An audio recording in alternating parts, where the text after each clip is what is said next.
Bagaimanapun, umat Islam artinya harus tahu bahwa hanya dalam beberapa atau puluhan tahun sesudah Nabi wafat, sudah terdapat sejumlah atau banyak versi Al-Quran. Artinya tidak terdapat hanya satu versi Al-Quran. Itu kemudian memang diseleksi, tapi penseleksian itu dilakukan oleh orang-orang biasa. Para penseleksi itu pasti kalangan terpilih, pintar, bisa dipercaya, tapi mereka adalah manusia yang mungkin saja melakukan kesalahan. Selain itu, ternyata walau sudah ada satu versi tunggal terstandarisasi oleh Utsman, itu belum menutup kemungkinan masih adanya versi-versi yang tidak diperiksa oleh tim Utsman dan terus bertahan di masa-masa berikutnya. Buktinya, setelah penseleksian di era Utsman, standarisasi kembali dilakukan di era Khalifah kelima Bani Umayyah, Abdul Malik bin Marwan. Saat itu Khalifah Abdul Malik membentuk komite untuk melakukan standarisasi Al-Quran yang terdiri dari 6 ulama. Mereka bersama menentukan mana yang perlu dan tidak perlu dimasukkan dalam Al-Quran. Artinya ketika itu kembali dilakukan hal seperti yang terjadi di era Khalifah Utsman. Buat saya jadi penting untuk mengetahui bahwa setidaknya dalam 2 periode berbeda terjadi standarisasi Al-Quran. Bahkan standarisasi juga dilakukan di abad 20. Hey ChatGPT, I have a question. Has the Quran been preserved 100%? Hi Lily J. Yes, Muslims believe the Quran has been preserved in its original form, unchanged since its revelation over 1400 years ago, supported by continuous oral and written transmission. Wow, that's so interesting. What about the Bible? No, the Bible has undergone numerous translations and revisions over centuries, leading to variations in manuscripts and interpretations. Really? So, what's the most preserved book ever in the whole entire world? The Quran. Oh, are you serious? Wow. What do you guys think? Assalamualaikum warahmatullahi wabarakatuh. Ade Armando membuat suatu statement pernyataan yang intinya adalah meragukan tentang keorsinilan, keaslian daripada kitab suci Al-Quran. Atau minimal dia mengajak suatu opini ke tengah masyarakat Islam, umat Islam. Benarkah Al-Quran itu otentik seperti ketika diwahyukan kepada Nabi Muhammad SAW?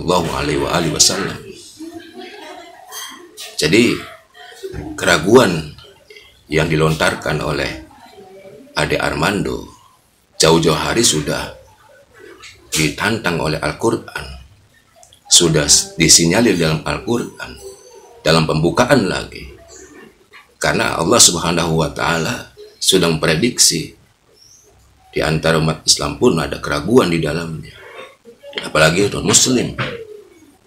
Padahal Allah dengan tegas menyatakan dalam surah Al-Baqarah ayat kedua, Dzalikal kitabu la raiba fi hudal lil muttaqin. Itulah Al-Quran, kitab Al-Quran, la raiba fi, yang tidak ada keraguan sedikit pun di dalamnya, hudal lil muttaqin, sebagai petunjuk hidayah bagi orang-orang yang bertakwa. Lalu di mana letak raibnya, raib keraguan dari seorang Ade Armando? Dia mempertanyakan apakah yang menulis Al-Quran, yang membukukan Al-Quran itu adalah orang-orang profesional di zamannya, orang-orang yang diakui kredibilitasnya.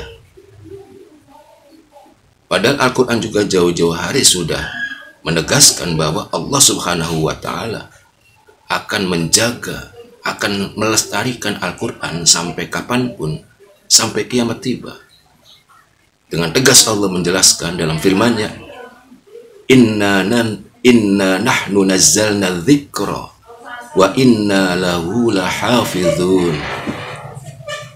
Inna nahnu nazzalna dzikra, sesungguhnya kami,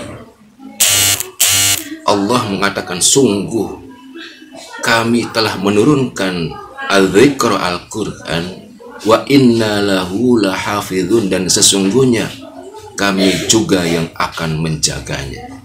Ada kata la, huruf la di sini, bukan lam alif. Kalau lam alif artinya tidak, Lahafidhun artinya benar-benar akan menjaganya sampai kapanpun. Sungguh kami akan senantiasa menjaga kemurnian Al-Quran, keotentikan Al-Quran, keorisinalan Al-Quran sampai kapanpun.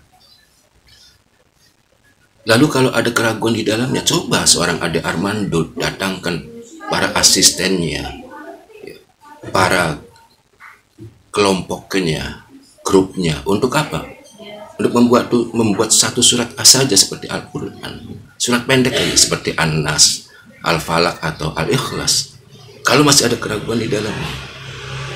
Karena Allah dengan tegas mengatakan dalam firman-Nya,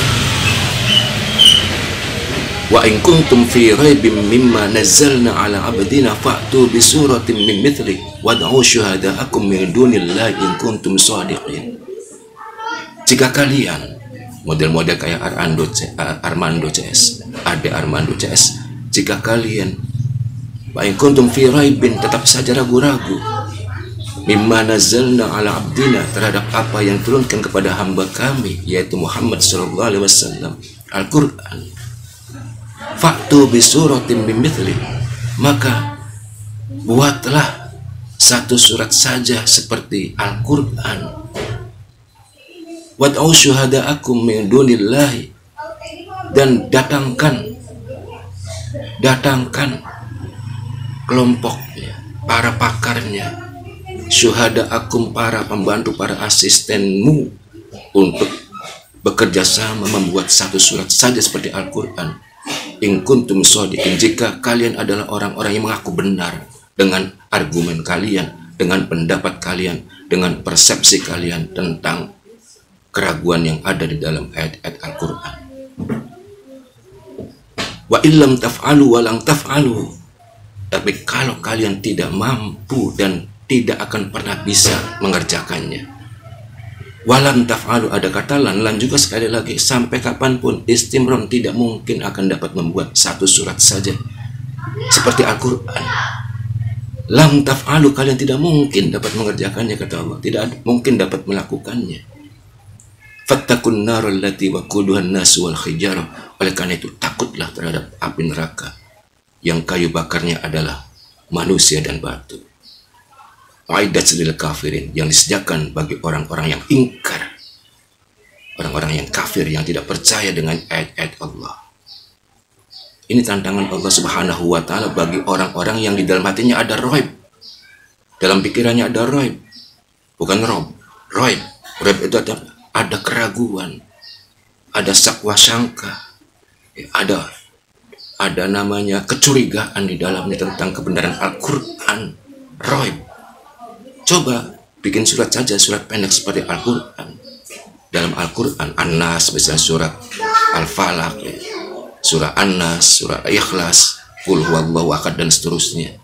Bisa nggak? Coba cari pembantu-pembantu kamu, asisten-asisten kamu, para pakar di bidangnya, kumpul bareng, buat seperti Al-Quran, satu surat saja, walaupun surat pendek sekalipun.